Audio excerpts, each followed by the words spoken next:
There is no shortage of myth and legends about the Russian capital, from giant rats in the metro to the black machinist. The first eyewitness accounts of giant rats in Moscow date back to 1989. They tried to attack the fitters who served the gas network. As often happens, no one believed the stories. However, new evidence for the existence of giant rodents began to emerge with increasing rapidity. Rats about 3.3 feet long, 2.3 feet high were often seen in dump areas. In addition, they literally attacked meat processing plants. Even the most ferocious dogs were terrified of them. Moscow diggers have repeatedly encountered rats in their underground travels, although they estimated their size would be normal. For the first time, says Vadim Mikhailov, we met rats quite unexpectedly in the tunnels under the zoo. There were about 5 of them, and we saved ourselves by throwing crowbars in their direction and without waiting whether they wanted to chase us or not, quickly ran away.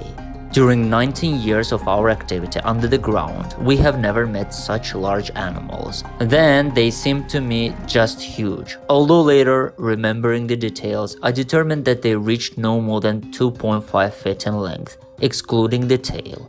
At first, we even thought that we had nutria in front of us, but then we looked more closely. No, after all, it was a rat. Horrified by the unexpected meeting with the underground monsters, the diggers raised the alarm. Having got out of the ground, we sounded all the bells. We called police and journalists. But of course, the rats didn't wait for the journalists for so long. Where did the giant rats come from in the labyrinth of underground Moscow? It turned out that they came out of the amazing water broth flowing through the sewer pipes and containing the entire periodic table. The emerging chemicals, sometimes baffling scientists, and the total impact of the electromagnetic fields of the metropolis have produced terrifying mutations in the underground inhabitants.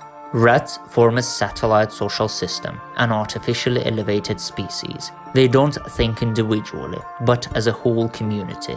And at the same time, they are constantly evolving. Biologist Nina Smirnova, who has watched the life of rats capturing the undergrounds of cities for many years, is sure that they have a collective mind that controls the actions of each individual. These hypotheses explains much of the behaviors of rats, including the incredible speed with which they learn about the impending danger on them. Mutant rats are found not only under the zoo or near radioactive garbage dumps. There is another strange place on the territory of the Russian capital.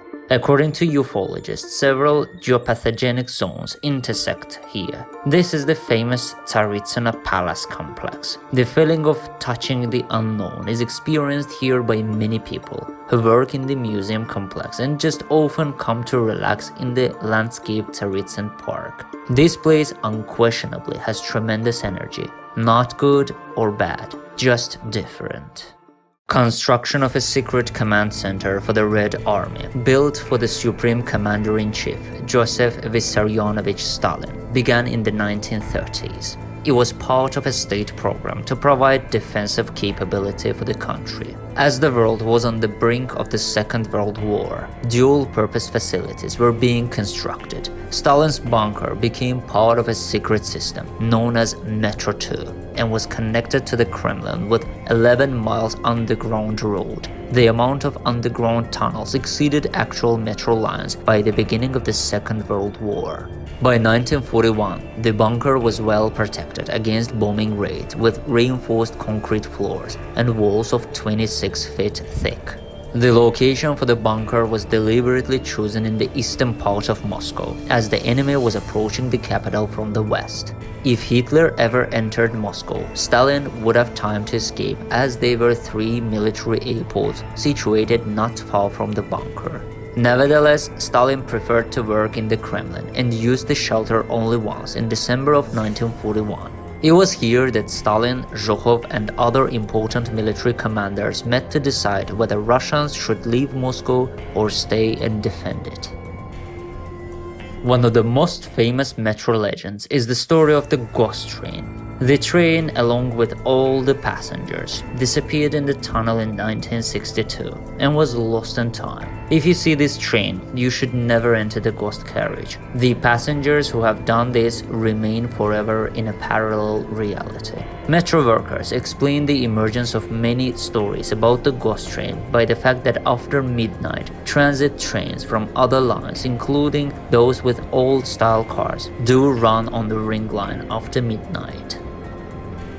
About a quarter of a century ago, such a story happened. The train went off the rails. The head carriage caught fire. The driver managed to get the train out of the tunnel, but 3 days later, he died in the hospital from severe burns. However, the driver's family was not paid any compensation for the death of the breadwinner. The authorities said he himself was to blame for the accident, although the train cars were in disrepair. After that, Metro workers began to meet in the tunnels the ghost of the deceased driver. The phantom is said to resemble a person with black burnt skin. Probably the soul of the unfortunate will not find peace in any way due to the fact that they have been treated unfairly.